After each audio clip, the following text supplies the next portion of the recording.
Guys, gawa tayo ng pork egg roll. So, ito yung aking ingredients. Water chestnut, onions, yellow onions,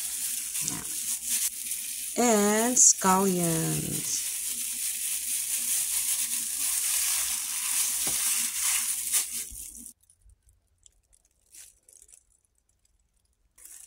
And, of course, salt and pepper.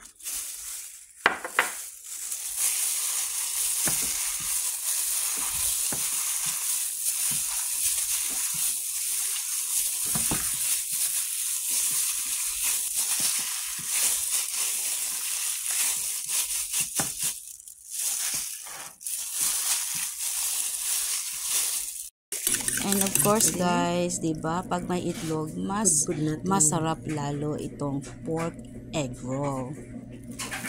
Ayan.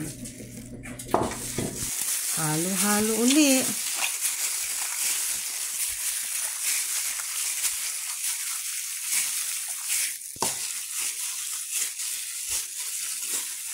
Okay, halong-halo. Okay, so now alright, we're gonna leave that there for 1 hour to 2 hours. And then, babalutin natin. So guys, bago ko siya balutin, niluluto ko po na siya ng kaunti. Tapos titikman ko kung gano'n na siya kalasa yung kung kasya na sa timpla.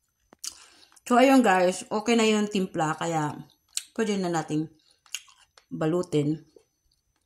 Naka-marinate na yan mga 1 hour. 1 hour lang, tama na. Okay guys, ready na ako magbalot. At iba-voice over ko na lang ito. Kasi ayoko mapunta yung laway ko or saliva dyan sa meat. At saka dahil mahaba buhok ko. So nagsombrero na rin ako. So ayan. Matagal na rin akong hindi gumagawa nito. Special lang ito kasi yung kaibigan ko magpa-Christmas party. And also, some of them ilalagay ko sa freezer para sa New Year's Eve naman namin ng pagkain naming asawa ko. So, ayan. Ayan ang gusto ko dito sa pork egg roll kasi you could put it in the freezer.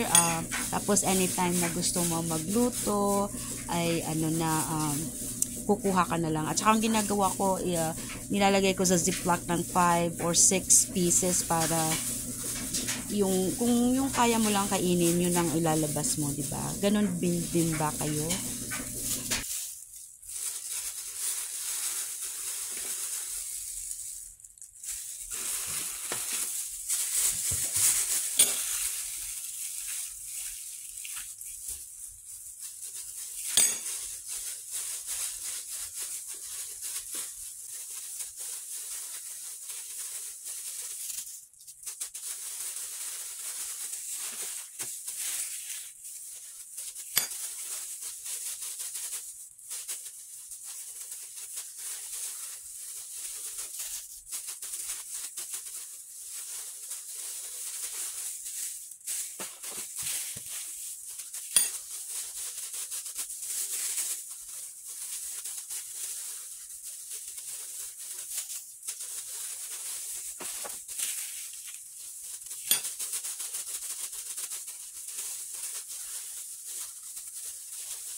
Oh my goodness. Finally, natapos ko na rin siyang balutin. Ang hirap pag nag-iisa ka lang nagbabalot, 'di ba?